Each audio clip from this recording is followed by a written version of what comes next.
Some doors don't change your night. They change your entire life. The rain had been tapping against my apartment windows for almost 3 hours when the knocking started. Not loud, not aggressive, just 3 slow knocks that somehow felt heavier than they should have at 11:47 on a Thursday night. I barely looked up from my tablet. My tiny Brooklyn apartment smelled like cold coffee, menthol cough drops, and the tomato soup I'd burned earlier because I'd been too focused on finishing a client illustration before deadline. My head throbbed behind my eyes. Fever, probably the flu, or exhaustion. Freelance artists didn't really get to tell the difference. I pulled the oversized gray sweatshirt tighter around myself and glanced toward the door again when the knocks repeated. 3 more. Calm. Precise.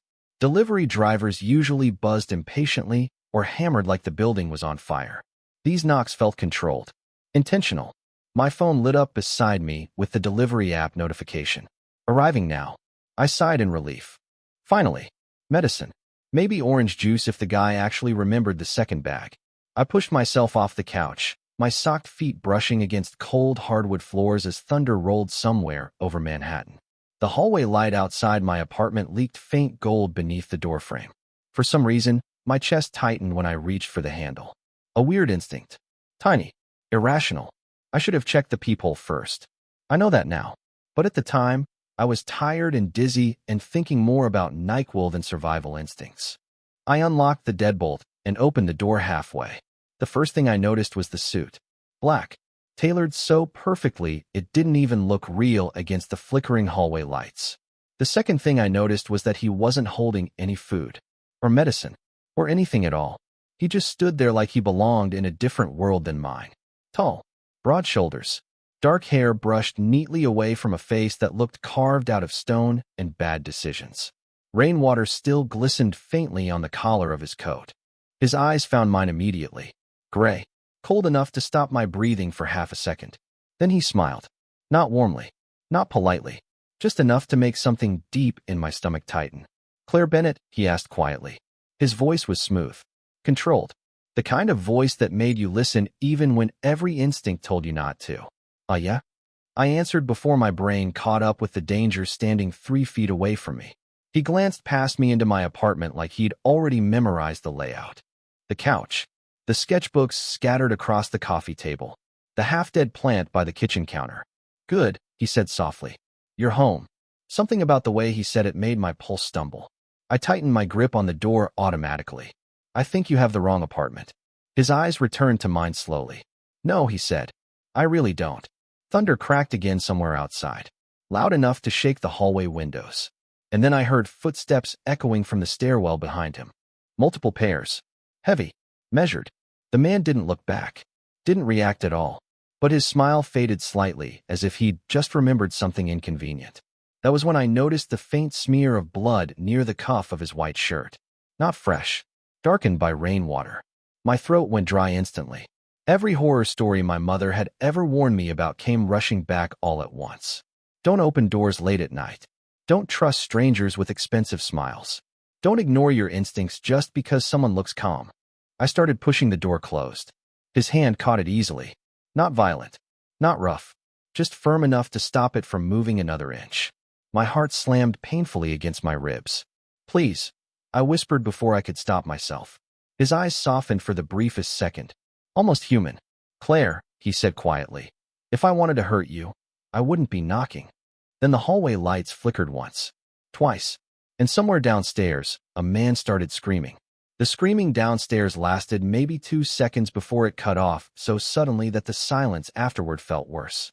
My body went completely rigid. The man at my door did not even blink.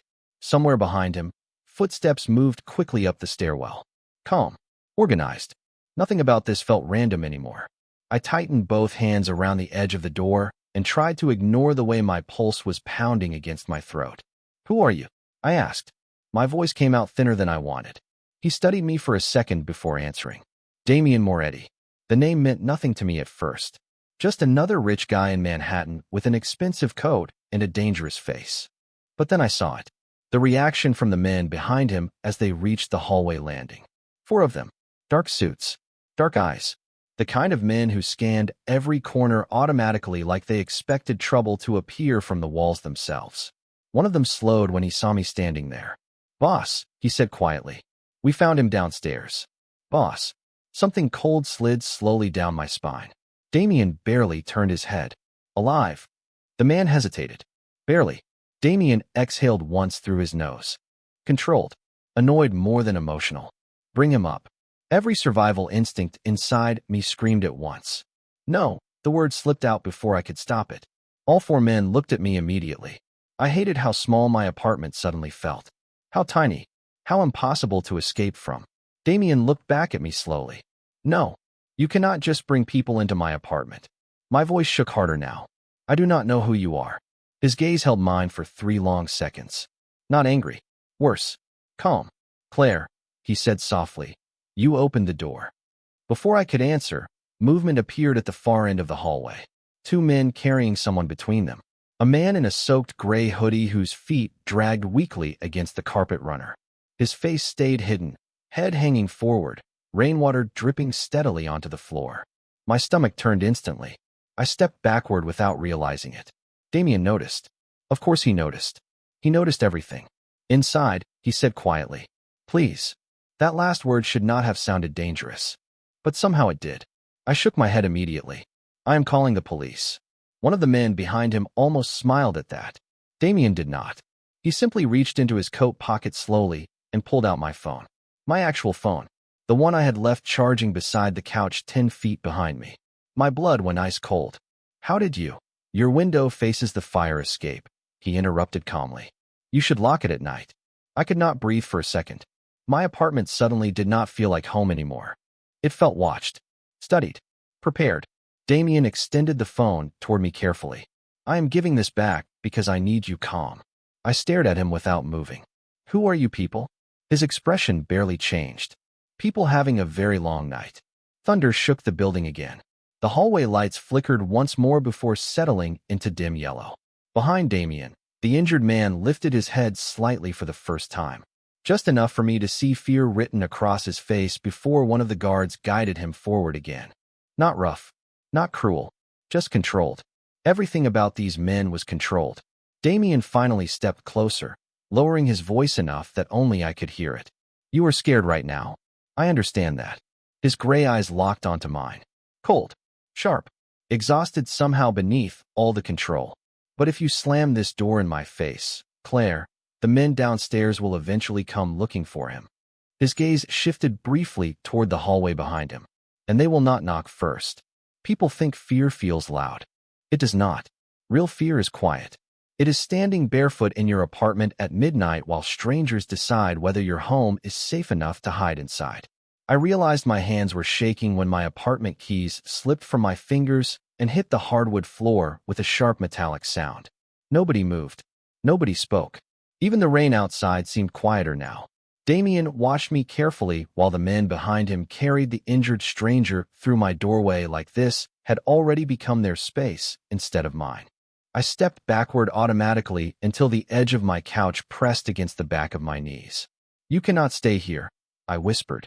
One of the guards closed the apartment door behind them with a soft click that somehow sounded final. Damien loosened the cuffs of his rain-darkened coat slowly, his attention never fully leaving me. "We will not be here long. That is not the point." My voice rose despite myself. "You broke into my apartment." "Incorrect." His tone stayed calm. "You invited me in." I stared at him in disbelief. Somewhere behind Damien, the injured man let out a weak groan as the others carefully lowered him onto my kitchen chair. Water dripped steadily onto the tile floor beneath him. One of the guards immediately grabbed a dish towel from beside my sink and placed it underneath without asking. The normalness of the gesture unsettled me more than anything else. Like these men had done this before. Like chaos was routine to them. Damien finally removed his gloves one finger at a time. Expensive black leather. Precise movements. Everything about him looked expensive. Controlled. Even the silver watch beneath his cuff probably cost more than my car. "Claire."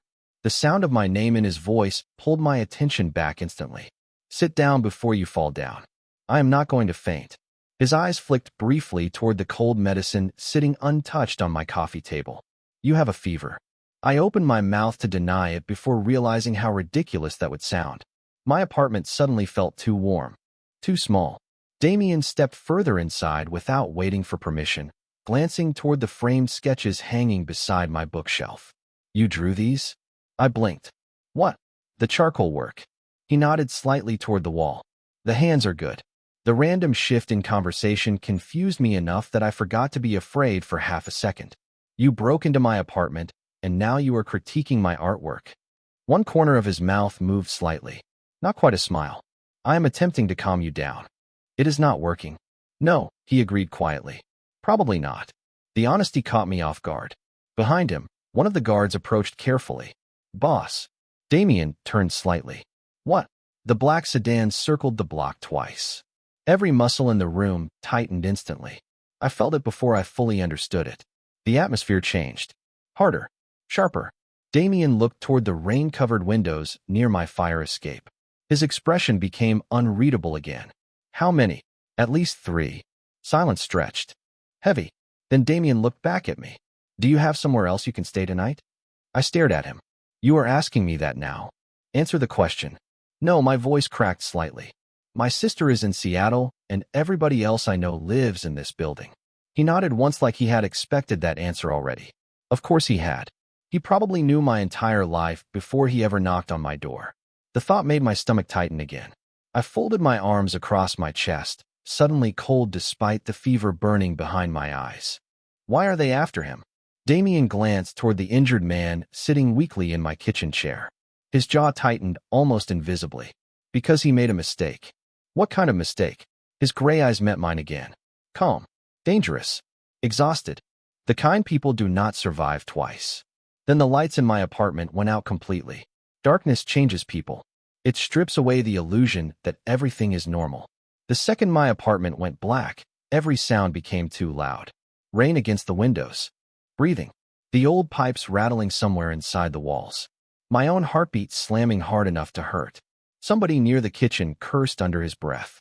Another man immediately moved toward the windows. Fast. Silent. Prepared. Damien did not move at all. That scared me more than panic would have. He stood perfectly still in the middle of my living room like he had already calculated every possible outcome before the lights even failed. Then his voice cut through the dark. Calm. Low. Nobody opens that door. A small flashlight clicked on near the kitchen counter, casting weak white light across the apartment. Shadows stretched long across the walls. The injured man lowered his face into one trembling hand, while another guard checked the hallway through the peephole beside my door. I wrapped my arms tighter around myself, suddenly freezing despite the fever burning through me. This is insane, I whispered. Damien finally looked at me. In the weak flashlight glow, his eyes looked almost silver. Yes, he said quietly. It is. Somewhere outside, tires screeched against wet pavement. The sound echoed between buildings before fading into the storm. One of the guards near the window spoke without turning around. Power is out on the whole block. Temporary. Damien asked. Looks deliberate. Of course it was deliberate. Nothing about tonight felt accidental anymore. I swallowed hard and glanced toward the fire escape window beside my kitchen. The rain hammered against the glass hard enough to blur the city lights beyond it. Brooklyn suddenly felt enormous and claustrophobic at the same time. Millions of people outside. And somehow I had never felt more trapped. Damien removed his coat slowly and draped it over the back of my dining chair like he planned to stay a while. Beneath it, his white dress shirt clung faintly to broad shoulders still damp from the rain. There was another streak of dried blood near his cuff. Not his, I realized suddenly. That thought should not have mattered. But it did. I hated that it did. You should sit down, he said again. You look pale. I look pale because strangers hijacked my apartment. One of the guards near the kitchen actually snorted softly at that before immediately straightening when Damien glanced his way.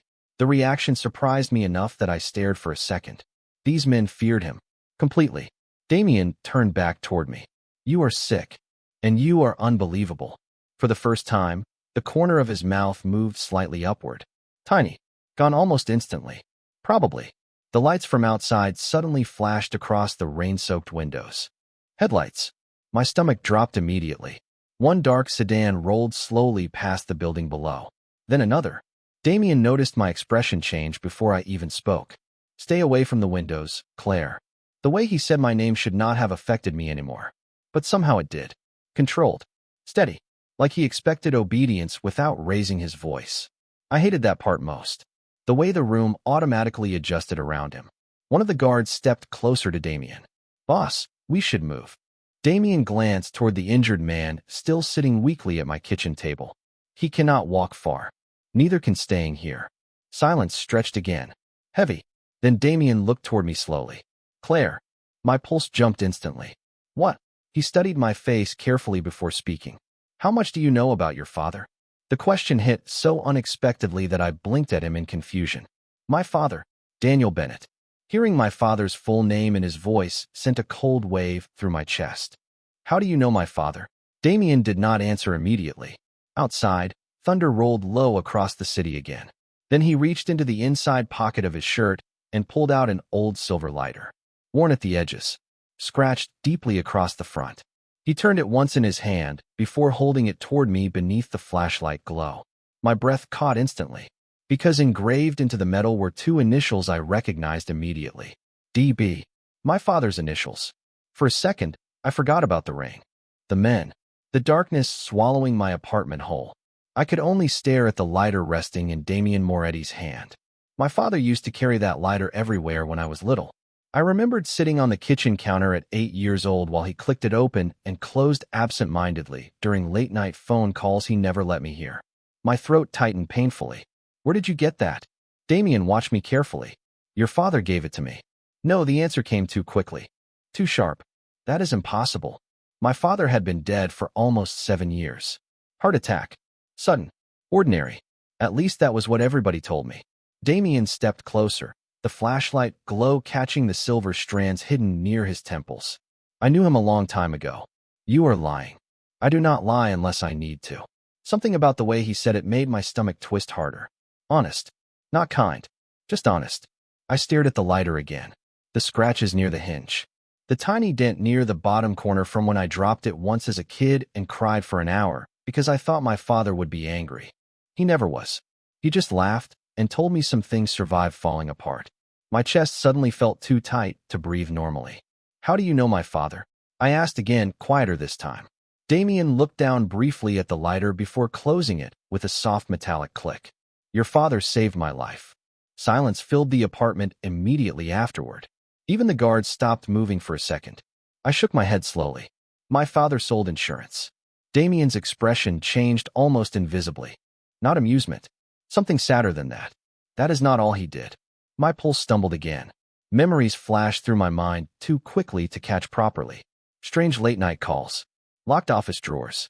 The way my father always checked the street before leaving restaurants. Tiny things I never questioned as a child because children think their parents are normal until somebody tells them otherwise. I wrapped my arms tighter around myself. Who was he? Damien did not answer immediately. Instead, he glanced toward the rain-covered windows where headlights still moved slowly across the wet street below. "A good man," he said finally. "One of the few I ever met." The sincerity in his voice unsettled me more than threats would have. Behind us, the injured man shifted weakly in the kitchen chair. One of Damien's men handed him a glass of water carefully. Again, that same strange contradiction. Dangerous men moving with quiet discipline instead of chaos. Nothing matched the stories people told about men like this. That frightened me in ways I could not explain. "If you knew my father," I whispered, "why have I never heard your name before?" Damien slipped the lighter back into his pocket slowly. "Because your father wanted it that way." Another crack of thunder shook the windows hard enough to make me jump. Damien noticed immediately. He noticed everything. "Sit down, Claire." This time I was too exhausted to argue. My fever had worsened sometime during the last hour. My legs felt weak as I lowered myself onto the edge of the couch, pulling the blanket beside me tighter around my shoulders. Damien watched me for another second before removing his own watch and setting it carefully on my coffee table beside my sketchbook like this apartment belonged to him now too. "You should drink water. You should leave." One of the guards near the hallway muttered something under his breath in Italian. Damien ignored him completely. "I will," he said quietly, "as soon as it is safe." "Safe for who?" His gray eyes met mine again. Steady. Exhausted. Heavy with things I did not understand yet. "You." The words settled into the room harder than it should have. I opened my mouth to argue again when sudden movement outside the apartment door froze everybody instantly. Footsteps. Slow. Careful. Not police. Not neighbors. Somebody stopped directly outside my apartment. Then came 3 soft knocks against the door. The second those knocks hit the door, the entire apartment changed. Every man in the room went still so fast it looked rehearsed. One guard killed the flashlight instantly. Darkness swallowed us whole again except for the pale flashes of lightning outside the windows. My breathing sounded too loud. Too human. Damien moved before anybody else did. 1 second, he was beside the coffee table. The next, he was standing directly in front of me, blocking me from the door without touching me once. Protective. Controlled. Terrifying. Another knock echoed softly through the apartment. 3 slow taps. Exactly like before. My stomach twisted immediately. Damien held up one hand toward his men without taking his eyes off the door. Nobody moved. The injured man at my kitchen table lowered his head, trembling harder now. I could barely make out shapes in the darkness. Only shadows moving against shadows while rain battered the windows hard enough to rattle the glass. Then came a voice from the hallway outside. Mail. Calm. Power outage in the building. Management is checking apartments. Every instinct inside me screamed that it was fake. Damien tilted his head slightly, listening. His expression never changed, but the room somehow became even tenser around him. One of the guards moved silently toward the side of the door, hand disappearing beneath his jacket. My pulse jumped painfully. Do not, Damien said quietly. The guard froze immediately. Another flash of lightning lit the apartment for half a second. Just enough for me to see Damien's face clearly again. Cold, focused, but not afraid. That frightened me most of all. Men who feared nothing were dangerous in ways ordinary people never understood. The voice outside knocked again. Miss Bennett, are you inside? Hearing my name from a stranger outside my apartment made my fever suddenly feel 10 degrees hotter. I looked up at Damien immediately. How do they know my name?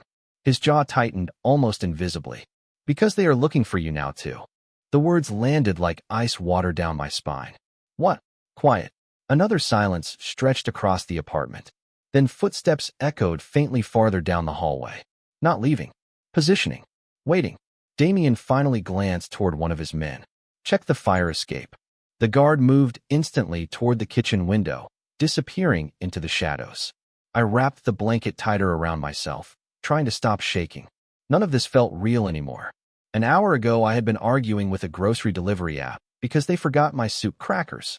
Now armed strangers knew my name. My father apparently had secrets.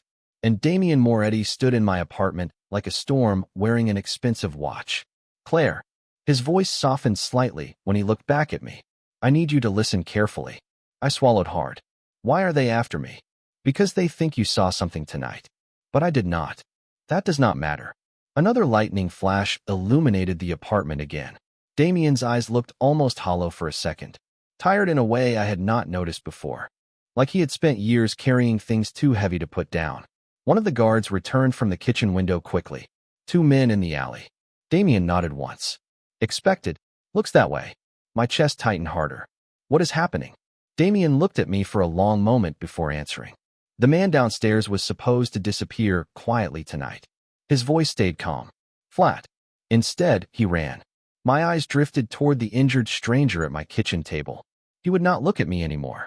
And now, Damien glanced briefly toward the apartment door again. Now everybody involved is trying to survive long enough to see morning. Thunder cracked directly overhead, shaking the building hard enough that something fell in a nearby apartment with a loud crash. I flinched instinctively. Damien noticed immediately. Then, before I could react, he reached down and pulled the blanket more securely around my shoulders. The gesture was quick, careful, almost gentle. His fingers brushed my arm for less than a second, but warmth spread through my chest anyway. Confusing. Wrong. Dangerous. Damien stepped back immediately afterward like the moment had not happened at all. Then another sound echoed from the hallway outside. A metallic click near my apartment lock. Somebody was trying to open the door. The sound of someone forcing my lock snapped something inside me. Fear stopped feeling abstract after that. It became physical. Sharp. Alive beneath my skin. One of Damien's men moved toward the door immediately, but Damien caught his arm before he could reach it. No noise, he said quietly. The guard nodded once and stepped back. Another metallic click echoed through the apartment. Whoever stood outside knew exactly what they were doing. My pulse hammered so hard I could feel it behind my eyes. They are going to get in, I whispered. Damien looked at the door calmly. Not quickly enough. Another sound came from the hallway. A low voice speaking to someone farther down the corridor. Then silence again. Waiting silence. Hunting silence. I hated how familiar Damien seemed with it. The guard near the kitchen window spoke softly. Boss, alley team is moving. Damien's expression sharpened immediately. How many? 4. My apartment suddenly felt microscopic. Too many bodies. Too many shadows. Too much danger pressed into 700 square feet of exposed brick and secondhand furniture. I wrapped the blanket tighter around myself and realized my fingers were numb from fear and fever both. Damien noticed instantly. Of course he did. You are shaking. I'm having a completely normal reaction to strangers trying to break into my apartment. His gaze held mine for a second too long. Fair. Another hard click rattled the lock. The old wood around my doorframe groaned softly. I flinched instinctively. Damien stepped closer immediately, positioning himself between me and the entrance again without even seeming to think about it. Protective. Automatic. Dangerous men were not supposed to move like that. They were not supposed to notice when you were cold or scared or running a fever. They definitely were not supposed to make you feel safer while your entire life fell apart around you. Claire. His voice stayed low enough that only I could hear it now. Listen carefully to me. I swallowed hard and nodded once. If they get through that door, you stay behind me. Behind you. Do not argue. Lightning flashed outside again, illuminating his face for half a second. Rainwater still darkened the collar of his shirt. His jaw looked tense enough to crack stone. For the first time all night, Damien Moretti looked angry. Not loud angry. Worse, controlled angry. The kind that stayed buried deep enough to become dangerous. Another crash sounded against the lock. This time the injured man at my kitchen table jerked visibly in panic. They found us, he whispered weakly. Damien never looked away from the door. Quiet, Luca. Luca. Finally a name. The man lowered his head again instantly. I stared at Damien in disbelief. You brought this to my apartment. No, his voice stayed cold now. They followed him before we ever reached your building. The lock rattled violently again, then stopped. Silence filled the apartment immediately afterward. Heavy. Wrong. I realized everybody in the room had stopped breathing at once. Waiting. Then footsteps moved away from the door slowly. My lungs finally pulled in air again. Did they leave? I whispered. One of the guards near the hallway shook his head immediately. Too quiet. Damien nodded once. Agreed. The rain outside intensified hard enough to blur the windows completely. Somewhere down on the street below, a siren wailed briefly before fading into the storm. Normal city sounds. Normal people still living normal nights while my entire reality shifted sideways inside this apartment. I suddenly felt exhausted down to my bones. I do not understand any of this, I admitted quietly. Damien finally looked at me again. Something in his expression softened briefly when he noticed how pale I must have looked beneath the flickering lightning. I know. You keep saying my father knew you. My voice trembled harder now. But my father hated violence. He hated criminals. He volunteered at church every Sunday. Damien's eyes lowered for the first time all night. Not ashamed. Reflective. Your father believed people could become better than the worst thing they had ever done. The answer hit harder than I expected. Because that sounded exactly like my father. Exactly. Before I could respond, a sudden pounding explosion shook the fire escape window in the kitchen. Everybody spun toward the sound instantly. A dark figure stood outside the rain-covered glass, staring directly into my apartment. For half a second, nobody moved. The figure outside the fire escape window stood completely still, rain streaming down the glass like it was part of him. My chest locked so tightly I thought I might forget how to breathe. The apartment felt smaller than it ever had before, like the walls had shifted inward without warning. Then the man outside lifted his hand and tapped once against the glass. Not a threat. Not an attack. A signal. Damien moved instantly, faster than my eyes could fully track. He stepped between me and the window so completely that I could no longer see the figure outside at all. Do not look at him, he said quietly. The tone of his voice changed everything in the room. The guards reacted immediately, splitting positions without hesitation. One moved toward the kitchen window, another toward the hallway. Luca, still weak in the chair, whispered something under his breath that I could not understand. I backed up until my shoulders hit the wall behind me. My heart was beating so hard it felt like it was shaking my entire body. "Who was that?" I asked. Damien did not answer right away. He was watching the window with absolute focus. Not fear. Calculation. Like he was reading a problem he had already seen before. "Claire," he said finally, without turning around. "You need to stay behind me no matter what happens." That is not an answer. The figure outside moved again, this time slower, pressing closer to the glass. I could just barely see the outline of a man through the rain distortion. Tall, still, watching. Damien finally spoke again, his voice lower now. "That is not one of mine." The words hit differently than I expected. Not one of his, which meant there were more. Somewhere outside my apartment. My hands started trembling harder. I hated that I could feel tears building in my eyes, even though I was trying not to panic. "Then who is it?" I whispered. Damien did not respond immediately. Instead, he reached toward the side table and picked up my phone, the one he had returned earlier. He pressed something quickly on the screen and handed it back to me. The display showed no signal. No network. Completely dead. "They are blocking communication in the building," he said calmly. "That means they are coordinating." Coordinating what? My voice cracked at the end. Damien finally turned his head slightly toward me, just enough that I could see his eyes again. "To isolate the apartment." The words did not make sense at first. Then they did. Slowly. Horribly. "Isolate me?" I asked. He did not correct me. That silence was answer enough. Outside, the figure at the window stepped back a fraction, then disappeared from view. My stomach dropped immediately. "He is gone," I whispered. One of the guards near the hallway shook his head sharply. "No." He repositioned. Damien moved again, this time closer to the center of the room, scanning every possible entry point in my apartment at once. "They are not here to rush," he said quietly. "They are here to contain." Luca shifted weakly in the chair again. "We should leave," he murmured. Damien looked at him briefly. "We cannot." "Why not?" I asked immediately. Damien's gaze returned to me. "Because they are watching every exit." Another flash of lightning illuminated the apartment for just a second. In that split moment, I saw Damien clearly again, completely controlled.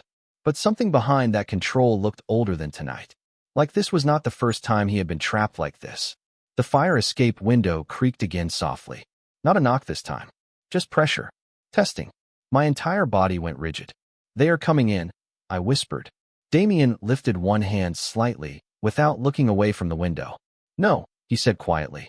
"They are waiting for me to decide what happens next." That sentence did not comfort me. It terrified me more, because it meant I was no longer just a witness. I was part of whatever decision he was about to make. And for the first time since this nightmare began, I realized something even worse. Damien Moretti was not reacting to this situation. He was preparing for it. The silence that followed Damien's words felt heavier than the storm outside. I stood pressed against the wall, barely aware that I was holding my breath again, counting seconds that refused to feel normal anymore. Somewhere in the apartment, something small shifted, like the building itself was adjusting to pressure it was not designed to handle. Damien did not move. He stayed centered in the room, eyes locked on the fire escape window, as if he was listening to something I could not hear. Then, very quietly, he spoke. "They are not breaking in yet." One of his men looked toward him immediately. "Then what are they doing?" Damien's answer came after a pause that felt deliberate, measuring response. That sentence did something to the air in the room. I did not understand it fully, but my body reacted anyway, tightening with a new kind of fear. Not sudden fear. Strategic fear. The kind that made everything feel planned instead of random.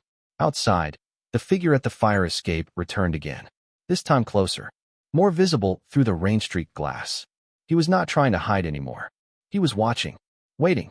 I realized he was not looking at the apartment as a whole. He was looking at Damien.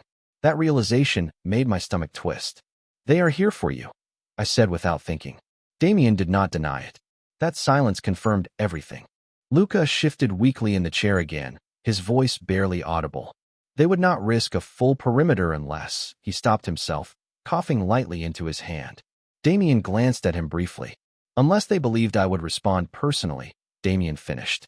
My mind struggled to keep up. Respond how? I asked. Damien finally turned slightly toward me again. For the first time, there was something different in his expression. Not fear, not anger. Focus. Like he had already moved past the situation in his head and was now choosing between outcomes. Claire, he said quietly, I need you to listen without interrupting. I nodded once, even though my heart was racing so hard it hurt. If I leave this position, they will attempt to isolate you completely. And if you do not leave, his eyes held mine, then they will not escalate inside the building. That answer made no sense to me. Why would they care about me? Damien's expression tightened slightly. Because they do not know what you heard. The words landed slowly. Carefully, I looked toward the kitchen instinctively, as if expecting answers there. Instead, I saw only darkness and shadows shaped like people who had entered my home without permission and now treated it like a battlefield they already understood. I did not hear anything. I said again, more firmly this time. Damien studied me for a long moment. I know. Another knock came from the apartment door. Softer this time. Almost polite. Then a voice from the hallway again, different from before. We are checking units for safety compliance. Please open the door. One of Damien's men exhaled slowly. They are changing approach. Damien nodded once. They are adapting. My chest felt tight. This is insane, I whispered. Damien finally looked at me directly. Yes. That single word should have been reassuring because it matched my thoughts exactly. Instead, it made everything worse. Because he was calm. Completely calm. Outside, the figure at the fire escape pressed one hand against the glass again. This time longer, as if waiting for a signal. Damien noticed it instantly. His posture shifted slightly. Subtle. Controlled. Claire, he said quietly. If I tell you to stay down, you stay down. I frowned immediately. Stay down from what? He did not answer. Instead, he stepped forward toward the center of the room again, placing himself between me, the windows, and the door in a way that felt final. Like a decision had already been made. The lights in the hallway outside flickered once more. And then, without warning, the apartment door lock clicked again from the outside. This time slower. Deliberate. Someone had a key. The moment the lock clicked again from the outside, every sound inside my apartment disappeared. Even the rain seemed to hesitate for a fraction of a second, like the entire city was waiting to see what would happen next. My body went completely still. I could not breathe, could not blink, could not even process the fact that someone had just used a key on my apartment door. Damien reacted instantly, but not in the way I expected. He did not rush forward. He did not speak. He simply raised one hand slightly, signaling absolute silence to everyone in the room. Even his men obeyed without question. The injured man at my kitchen table lowered his head again, as if trying to make himself smaller. Another soft click came from the lock. Slow, deliberate, controlled. Whoever was outside knew exactly what they were doing. I felt my legs weaken slightly, and I grabbed the edge of the couch to steady myself. How do they have a key? I whispered without thinking. Damien did not look at me. His eyes stayed locked on the door. They should not. That answer was worse than anything else he had said all night. One of his men moved silently toward the side of the room, positioning himself near the hallway entrance, but Damien lifted two fingers slightly and stopped him again. No movement, Damien said quietly. Then, in a lower voice only his men could hear, wait for confirmation. The word confirmation made my stomach twist. This was not random anymore. This was organized, planned. The lock clicked again and then stopped completely. A long silence followed. Too long. I realized I was holding my breath again. My chest hurt from it. Then came a voice from the other side of the door. Calm. Familiar. Claire, it is building management. We need to check for safety compliance due to the outage. My mind froze. I knew that voice. It was Mr. Harris from the building office. I had spoken to him maybe twice in 2 years about broken heating units and package deliveries. My instincts screamed at me to answer, but Damien spoke before I could move. Do not respond, he said firmly. I turned toward him immediately. That is my building manager. Damien finally looked at me. No, he said quietly. It is not. The certainty in his voice stopped me cold. Outside, the voice repeated again, slightly more insistent. Claire, please open the door. My breathing quickened. That sounds like him. Damien stepped closer to me now, lowering his voice even further. They are using familiarity patterns, he said. They studied your building, your contacts, your routines. My mind struggled to process that. Why would anyone do that to me? Damien's expression changed slightly. Not softening, hardening. Because they are trying to see if I am inside. The words did not make sense at first. Then they did. Slowly. Horribly. I looked at the door again, my heart pounding so hard it felt like it might break through my ribs. So what happens if I open it? I asked quietly. Damien did not answer immediately. That silence told me everything I needed to know. Outside, the voice shifted slightly. Less patient now. We have maintenance authorization. This will only take a moment. I stepped back instinctively. Damien moved with me, positioning himself again between me and the door without hesitation. His presence felt steady, controlled, unshakable in a way that made my fear shift slightly into something else. Confusion. Claire, he said quietly, you are going to stay where you are. And if I do not? I asked. His eyes met mine directly. Then everything becomes unpredictable. Another long silence filled the apartment. I could hear my own heartbeat louder than anything else. Then, unexpectedly, the sound of the key in the lock stopped completely. The hallway outside went silent again. No voice. No movement. Nothing. Damien narrowed his eyes slightly, listening. One of his men leaned closer to him. Boss, they pulled back. Damien did not respond immediately. He kept watching the door for several seconds longer than necessary. Then he spoke quietly. No, he said. They did not pull back. I swallowed hard. Then what are they doing? Damien finally looked at me again. His expression was different now. Sharper. Certain. They are waiting for a second entry point. As if on cue, a faint vibration came from somewhere behind me in the apartment. The fire escape window. The vibration came again, subtle at first, like something brushing against metal rather than a direct impact. My eyes snapped toward the kitchen immediately. The fire escape window. Rain blurred the outside world into distorted shapes of gray and black, but I could feel it before I saw it. Something was there. Damien reacted faster than my mind could fully register. Back, he said sharply. Not loud. Absolute. His men moved instantly into positions without hesitation, covering angles I did not even realize existed in my own apartment. One near the hallway, one near the kitchen, one closer to me without touching me, like an invisible barrier had formed around my body. I stepped back until my shoulders hit the wall again. My heart was hammering so hard I thought it might drown out everything else. The vibration came again, this time stronger. The fire escape window rattled faintly in its frame. Then a shadow moved outside it. Not the same figure from before. This one moved differently, more deliberate, more confident. Damien's eyes narrowed slightly. They are testing access points, he said quietly. I shook my head immediately. There is no way into that window without climbing 4 floors outside. Damien glanced at me briefly. Exactly. That single word made my stomach drop. Outside, something metallic clicked softly against the window frame. Not breaking, not forcing, testing, measuring, like someone checking a lock with patience instead of panic. They are not rushing, I whispered. Damien did not look away from the window. No, one of his men spoke quietly. Second team confirmed outside fire escape. My breath caught instantly. Second team. I repeated. Damien finally answered me without looking. They do not send one unit unless they expect resistance. My mind struggled to process the scale of what he was saying. This was not a break-in, not a robbery, not even something random. This was organized pressure applied to my apartment like I was a point of interest in something much larger than myself. I swallowed hard. Why my apartment? Damien's answer came after a short pause. Because it is the closest controlled environment to me right now. That sentence should not have made sense. But it did. Slowly. Terrifyingly. I looked at him again. So I am not the target. His eyes met mine briefly. Not the primary one. A cold wave ran through my body. Outside, the fire escape creaked slightly. Someone had stepped onto it. I heard it through the glass before I saw anything. The faint sound of weight shifting on metal stairs. My entire body went rigid. Someone is climbing, I whispered. Damien lifted his hand slightly again. His men froze instantly. Not panicked. Waiting. Calculated.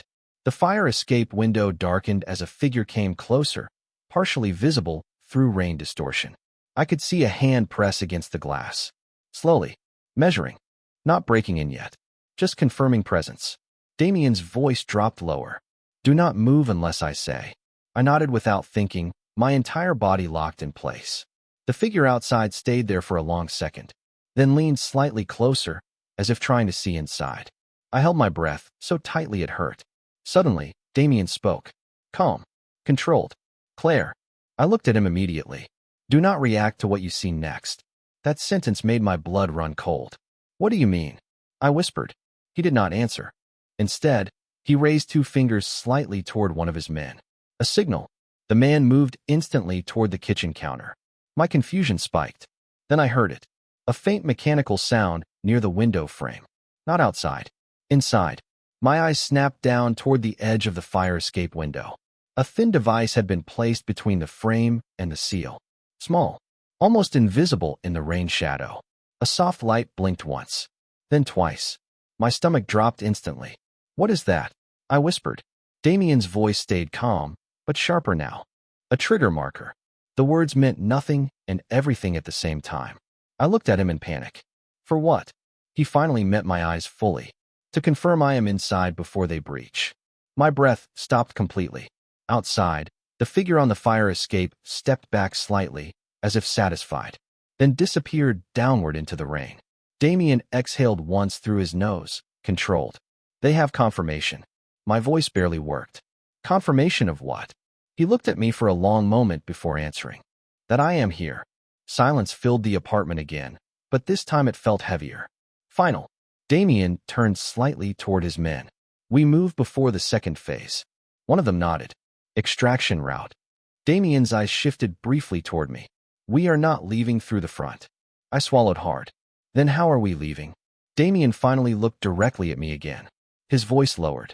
You are coming with me. The words hit me slower than everything else that had happened tonight. You are coming with me. I stood there frozen, my back still pressed against the wall, my mind refusing to accept the simplicity of what he had just said. It was not a request. It was not a suggestion. It was a fact spoken into a situation that no longer belonged to me. I am not going anywhere with you, I said immediately, though my voice sounded weaker than I intended. Damien did not react emotionally. He never did. He only studied me for a brief second, like he was calculating timing rather than debating morality. You do not have a choice right now, he said quietly. My stomach tightened instantly. That is not true. One of his men shifted slightly, looking toward the hallway as if waiting for confirmation. Damien raised a single hand, and the movement stopped again immediately.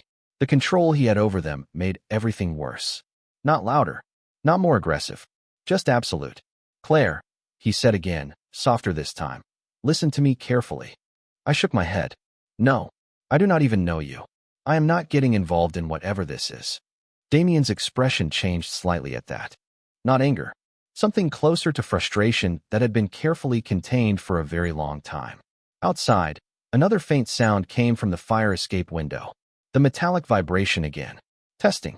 Waiting. Damien did not look away from me when he spoke next. If you stay here, they will eventually force entry. My breathing became uneven. Then call the police. One of his men actually exhaled under his breath, like the idea itself was naive. Damien looked at me more directly now. Police are not part of this equation anymore. That sentence made my blood run cold. That is insane. It is reality. The injured man at my kitchen table shifted again weakly, as if trying to follow the conversation but unable to fully process it. Damien finally stepped closer to me, stopping only when there was enough distance that I could still choose to move away if I wanted to. But I did not. My body felt locked in place. Claire, he said, voice lower now. Your father's name was already on a list you were never supposed to see.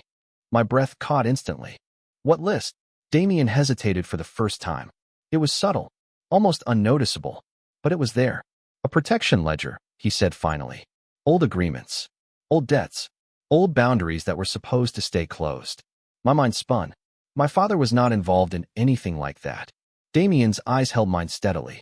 He just made sure you never saw it. Another vibration hit the fire escape window. Stronger this time. Closer. One of the guards moved slightly toward the kitchen exit, but Damien stopped him again without even looking. Not yet, he said. My voice came out smaller now. What happens if I refuse to go with you? Damien paused for a long moment before answering. Then I cannot guarantee you stay invisible. That word made everything inside me tighten. Invisible. Like I was already part of something I had never agreed to join. I looked toward the window again. The shadow outside was gone now, but I could feel its presence more strongly than before. Where would you take me? I asked quietly. Damien studied me for a moment longer than before. Somewhere they cannot isolate. My hands were shaking again. And after that, his answer was immediate, controlled, and somehow worse than anything else he had said all night. After that depends on what your father left behind. Silence filled the apartment again. The storm outside had not stopped, but it felt further away now, like the world beyond this room had been cut off completely. Damien finally turned slightly toward his men. We move in 90 seconds. One of them nodded immediately. The injured man at my kitchen table looked up at me with tired eyes, as if silently apologizing for something I did not understand yet. I swallowed hard, my mind racing faster than my fear. If I come with you, I said carefully, I want answers. Damien looked back at me. You will get them. I hesitated for a second longer, then finally pushed away from the wall. My legs felt unsteady as I took my first step forward. Damien watched me closely, not interfering, not rushing me, just observing like he understood exactly how difficult that movement was. As I reached the center of the room, he moved slightly aside, creating a path toward the hallway. Stay close, he said quietly. I nodded once, though my chest felt like it was tightening with every breath. The apartment that had been my home hours ago now felt like a place I was leaving behind forever. Damien reached the door first, pausing only once before opening it slowly. The hallway outside was dark, silent, and waiting. The hallway outside my apartment felt colder than the room I had just left, even though nothing about the temperature had changed. It was the absence of light that made everything feel unfamiliar, like the building itself had shifted into something I no longer recognized. Damien stepped out first, scanning both directions with controlled precision before gesturing for me to follow. I hesitated for only a second before moving after him, my bare steps quiet against the carpeted floor. The door closed behind us with a soft sound that felt far heavier than it should have. The moment it shut, the world behind me disappeared completely. No apartment, no safe space, no normal life waiting inside. Only the hallway, dim and endless, stretching toward a stairwell that felt too far away. Damien moved at a steady pace, not fast enough to feel like panic, but not slow enough to feel safe either. His men positioned themselves around us in a loose formation, watching angles I did not even understand existed in a simple residential building. Every few seconds, I caught myself looking over my shoulder, expecting something I could not define. Stay close, Damien said again without turning around. I nodded, though my legs felt unstable with every step. The building was too quiet now. Even the rain outside sounded distant, muted behind thick walls and uncertainty. We reached the stairwell door, and Damien paused for half a second before pushing it open carefully. Cold air rushed through immediately, mixing with the smell of concrete and wet metal. I followed him down the stairs, gripping the railing lightly just to steady myself. Every floor we passed felt identical, like I was moving through the same moment over and over again. On the third-floor landing, Damien finally slowed. He glanced toward me briefly. You are doing better than expected, he said. I almost laughed, but it came out as a short exhale instead. I do not think I have any idea what is happening, I replied. That is normal, he said calmly. That answer should not have reassured me, but it did anyway. We continued downward until we reached the ground-level exit. The back door opened into a narrow alley behind the building where rain immediately hit the concrete in uneven sheets. A dark vehicle waited there, engine already running quietly. I stopped for a second, uncertainty tightening my chest again. Damien noticed immediately and turned slightly toward me. This is not permanent, he said. Nothing about tonight is. I looked at him directly. Then what is it? For the first time since I had met him, Damien hesitated. Not long. Just enough for me to notice. It is unfinished history, he said quietly. That answer stayed in my mind as he guided me toward the vehicle. One of his men opened the door, and I stepped inside slowly, my hands still trembling slightly despite everything. Damien followed after me, closing the door with controlled ease before taking the seat across from me. The interior was quiet, insulated, almost unreal after everything that had happened inside my apartment. For a moment, nobody spoke. The vehicle pulled away from the curb smoothly, merging into the rain-soaked streets of Brooklyn. I watched the city pass by through the window, lights blurred by water and motion. It looked normal again from the outside. That made everything feel even less real. "You mentioned my father," I said finally. Damien turned his head slightly toward me. "Yes, he is dead," I added. "So why does everything feel like it started with him?" Damien looked out the window for a moment before answering. "Because it did not end when he died," he said quietly. I felt a slow tightening in my chest again. "Then when did it end?" Damien turned back toward me. His expression was no longer distant, but it was not fully open either. "It did not," he said. Silence filled the vehicle again as we moved deeper into the city. I looked down at my hands, still shaking slightly, and tried to understand how a single night could erase everything I thought I knew about my life. After a long moment, Damien spoke again. "Claire." I looked up immediately. "There is something your father left behind," he said. "Something he protected more than anything else." My breath slowed slightly. "What?" Damien held my gaze for a moment before answering. "You." The city lights outside the window blurred further as the vehicle continued forward, carrying me farther away from everything I had known and closer to something I no longer had a name for.